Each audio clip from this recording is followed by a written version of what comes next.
G'day, Bomber fans. Well, we got the win. It doesn't feel like it. The Bombers win their third of the year, but it comes at a cost, and it has a mighty impact on the rest of our season. So yeah, lots to talk about today. It's a very weird feeling, so get ready for a weird review. Leave your votes down in the comments below with the role player attached as always. Quarter by quarter recap. It was a bloody disaster early. They were all over us. They clearly came to play. That pressure rating was through the roof. It was proper bruisey footy, and they were getting their tails up with some scoreboard pressure, which has been rare for them this year. But yeah, they were great. Waterman was immense. He kicked 4 for the quarter. Jack Graham was using his body in the middle. McGovern was killing us in defence. Their mature players really lifted for them, whereas we were very slow to the party. We were still half asleep. It was 5 goals straight to just 8. The second, they jumped us again. Jamie Cripps kicked an early goal to make it a 5-goal lead. But then we did see the boys wipe the sleep from their eyes a bit and start playing some footy. We matched their heat and really began to kill them out of the middle a bit. And more importantly, we cleaned up with our shoddy ball use. We got it zipping around more. Wright kicked 2 more. Shield hit the scoreboard. We ended the term with real momentum and reduced the margin to 3 goals. The third was a really scrappy quarter. It was a funny old turn, to be honest. We were again the team on top. Both teams are trading points early and trading goals. There did come a time, I think about midway or probably further into the quarter, where Elijah Hewitt kicked a goal. We were, I think, 5 goals down, 25, 26 points. And then we really flicked the switch and piled them on, and it was off the back of Archie Perkins. He gave McGovern a bath and nailed 2 quick ones inside 50. Then Draper got his snapping boots out. Peter Wright got a 5th. We evened the scores at the last break. The final, we were always going to win after 3-quarter time. I think we all felt it, or I did at least. I went into the last quarter very confident, but just minutes into the term, Sam Draper goes down behind the play, clutching his leg, which is never good when you go down that easily. He leaves the field, and then you've got a bit of a void there. Zach Reed moves into the ruck for the first time in his career. It evened out the midfield battle, and although we still looked in control, it was far from cruisy. It was far from easy. There was one period where we kicked out to a 13 or 14 point lead. Martin and Wright got us out comfortable. We were eating time off the clock, but then 2 late goals put us under the pump. The Eagles caught a whiff and had a chance with about 30 seconds left from a centre bounce, but we held on. We held firm. We churned out a 2-point win, our 3rd win of the year, our 3rd win in a row. But the result isn't really what we're going to talk about, because let's just start with the big news to come out of this game before we dissect it a bit more. Yeah, so Sam Draper looks to have done his Achilles. It's really killed the vibe a bit, to be honest, because I love a win, and I love a win on the road. I think a win on the road is always good, no matter the opponent. But if you could trade out that win to have Draper playing out the season, if we lost by 2 points but Draper was fit, I'd probably take it. I think in a season about development and really honing in on how to improve as a group for the future, I feel like losing both young rucks for the season has just killed us a bit. In back-to-back games too. It's just so unlucky, because Draper was playing the best footy he's ever played. He has been fantastic this year. In every game, he's been good. Even in the Crows loss, he kicked a few goals. And yeah, this injury comes at just the cruelest time for us fans, but but mainly for Draper. So we hope all is well there. Spirits are surely not high. We know that. We saw the pictures of him in the rooms, which were pretty heartbreaking. And now it brings a young rookie into the mix, Todd Goldstein. Young Todd Goldstein. The question is now, can we play a whole season with Goldie in the ruck? It's going to be an interesting few weeks for the club. It's a challenge though, and I think a challenge in a season like this is welcomed. Also, Xavier Dersma, he was sent to hospital last night. He copped a massive knee to the gut. Went to check his abdomen to make sure there isn't any internal damage. He should be fine. He's going to be sore heading into Anzac Day, so don't know if he's going to play or not. But yeah, he should be fine in the grand scheme of things. We got the win. But these injuries, this injury to Draper is the talking point. It's not a big game in the grand scheme of things, but this has had a huge impact on our season. And you could tell in the rooms too, by the way. I should have mentioned this earlier, but you could tell the boys were just flat. It's not even the fan base that's flat. The boys are flat. Draper's he's just a player I really wanted to see stay fit, and unfortunately, I think that might be season over. Let's hope it's not. Let's cross some fingers and touch some wood, but yeah, I wouldn't be surprised if it is. Okay, onto the game.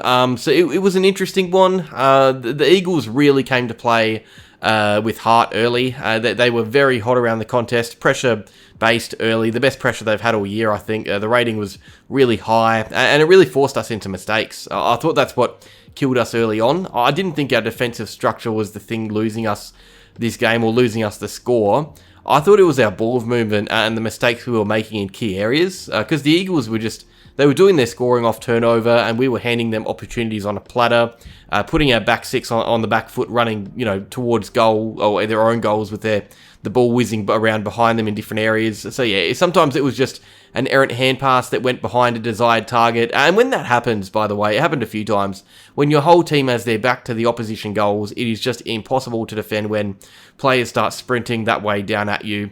Yeah, and that happened a few times. It's the Eagles, they injected pace and dare into their attacks. And yeah, when this happened, there was pressure as well when we had the footy. So there was so much going their way. As the game went along, we noticed that they weren't able to maintain that pressure, which then made it a bit easier for us to be cleaner by foot. I think we ended up having a better disposal efficiency than them, which is surprising when you look at that first quarter alone. But yeah, early days, it was a bit chaotic. It was a bit of a mess. We were doing plenty of the chasing.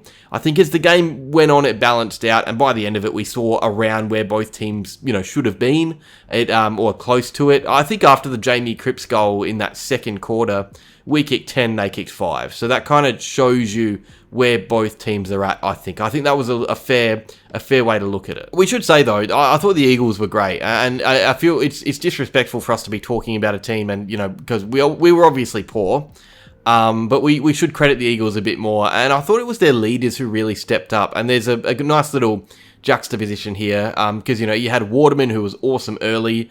McGovern was heavily involved in his first game back. Jack Graham, I noticed a lot. There were, I could name more. There were plenty that were underperforming previously who lifted. And as for us, it was interesting because our leaders, I thought, were flat. Merritt had one kick at quarter time, and I thought he was a bit quiet throughout the game. For his standards. Redmond and Mackay were making mistakes. They were below their best. Let's just say that. Gresham was quiet. He was actually subbed off. But even though those guys weren't at their best, which obviously happens in footy, I thought our young boys stood up when it mattered. Roberts was really busy again. Durham was hard at it. Martin too.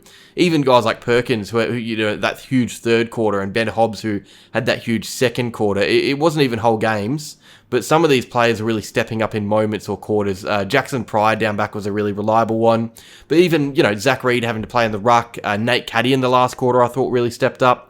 His mate Isaac Kako didn't do heaps, but was still causing headaches. So yeah, I thought it was good to see the kids go at it again and not embarrass themselves, because there's a few teams where you notice the youth is just lagging behind a little bit. But I think for the last few weeks, Essendon's young players have been standing up where it matters, and it's why not many of them are getting dropped. There were definitely two great players in the match for us who were head and shoulders above the rest, but I thought the kids were still having an impact. There probably won't be too many players in the firing line come selection, which is great. We should probably talk about the midfield a bit, because I think in the end that's how we won the game. It felt like the Eagles were moving the ball around the ground a bit more frequently, especially when we were trying to save the lead. And there was a directive for them to go in and kill our uncontested marking. I think one of their players even said that before the game, you could tell. So they won the inside 50 count, but we killed them in the guts. 15 more clearances, killed them in centre bounces. We defended well when they were out of a stoppage. I thought our wingers were having more of an impact than theirs, which on that big Optus ground is important. And Nick Martin in particular was having a huge say on the game, but Dersma and Roberts were busy too. But yeah, our midfield structure looked good. Not as good late when Reed had to ruck. That was odd, but for another week, no one was lagging behind. Elijah Sardis is kind of just waiting in the wings for someone to underperform so he can be added back into the team, but no one is right now. Everyone is at the very least holding their own in that engine room. And I thought West Coast played some better players through the guts too, because, it's all well and good butchering a bunch of kids like Carlton did last week, because that's what happened. But we had a firing Tim Kelly and a firing Liam Baker and Jack Graham, as I said, even Harley at times, Elijah Hewitt. So they had plenty of good players running through the engine room, but I thought we were just better. So I liked that. Merritt was busy, Shield was great, the human washing machine, the spin cycle at times was electric. Even quieter guys like Setterfield and Durham, they at least had a good presence. So yeah, we have decent midfield depth, we're finding out, because remember, we still got quite a few first team players injured on the sidelines. But yeah, all in all, this was just a Bombers team who looked a bit off the mark. We weren't really near our best, I think we can safely say that. The first quarter really killed us. We bounced back. I'm not too worried about the performance, and I wasn't even worried after half time. When Perkins kicked his 2 goals, I knew we would win, and I think that was a growing feeling that those I've spoken to felt. I just knew we'd come back and get it done, and maybe that says a bit about the club. Maybe we're a bit more trustworthy now. I don't know. Maybe I'm clutching at straws, or maybe it is just our opponent, who, although they were really improved, are still not a great team. Either way, though, it was just not an amazing game for the Bombers. It brings up questions and worries. Do we need to look at our start to games more, because we were killed early by the Hawks and the Crows, and even Port, and then again by the Eagles. We probably would have lost if we dished that up against the Pies on Anzac Day. And also, it was a win that I thought was spurred by individual brilliance. Last week I talked a lot about players and their impact, that if you take them out, we probably would have still won, or, could have filled a hole. And that is why my votes were so funky last week. But this week, I think it's pretty clear that without Peter Wright and Nick Martin, we would have lost. I feel like those guys are really the ones that did it for us. They were the difference. And I never like when individuals are that important to a game. But also, it just happens sometimes, even with the best teams. And I've always liked the feeling of winning a game of footy when you don't necessarily deserve it. I thought we were better than the Eagles. I thought we should have won, but I don't think we really won that game. We kind of just escaped and didn't lose, if you get me. And yeah, I guess a win at your worst proves there's still distance between us and the teams below, but with that injury to Draper, it's going to be tough to see how we can really make a proper charge up the ladder. It's going to be a very interesting couple of games coming up. Collingwood next week and North the week after. We got to win one of those, and I doubt it's the Collingwood game. So yeah, we get the job done. We are now 3-2, 3 in a row, which means we've got some happy votes. One vote to Andy McGrath. I thought he was great. His defensive work was unreal. Some of those one-on-one wins were outstanding. He was one out a lot and never really let his teammates down in defence. And his rebounding was great as well. I thought that proved quite a few people silly, because there are still some saying he shouldn't be in the team. And what are you guys talking about? 2 votes to Nick Martin. I wanted to give him 3 because I think it's pretty close between him and Wright, but Wright gets my 3, obviously, but Martin, he just loves coming to Perth, his home state, and he just always shows up. He was everywhere. He was covering so much ground. The most on the ground, by the way. He had 15.6 Ks covered. The next best was 14.2. So, yeah. On the ground for 100% of it, 26 touches, 7 involvements, 9 intercepts, doing absolutely everything. He was enormous.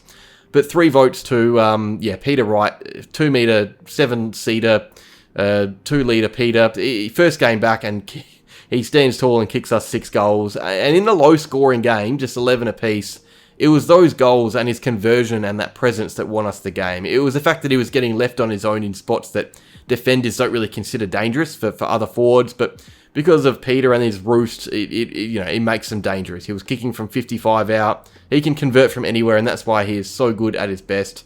Yeah, 6 of the very best for Peter. Awesome stuff. My role player, I've given it to Xavier Dersma.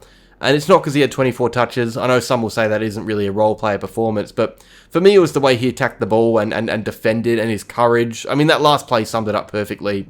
That massive knee to the gut, he put his body on the line for that and for the club. So yeah, I loved that. He gets the role player vote off the wing. I thought he was really good again. I did think about my boy Pryor. You guys can do that if you want, because I thought he was really good. But yeah, some others unlucky to miss. Shield was great. Ridley was awesome. Merritt was good. Draper before his injury was, great. Probably missing some, but yeah, that's that. That's a win. It's a tough and gritty win on the road. A win on the road is always good. But yeah, it is tough to be happy about it. Fingers crossed with Sam Draper and that injury, and Xavier Dersma. But yeah. Oh, and also, if you can get out or just watch the VFL tonight, it should be on Channel 7 or 7 Plus, or even the AFL website. It is Essendon against Port Melbourne, which is Heppel's team, Dyson Heppel. You get to see Day Wicks and Zach Johnson tear it up, the Bombers of the future, and they're really fun to watch, so give them a watch. Cheers for watching this. Like if you enjoyed, subscribe if you're new, and go Bombers.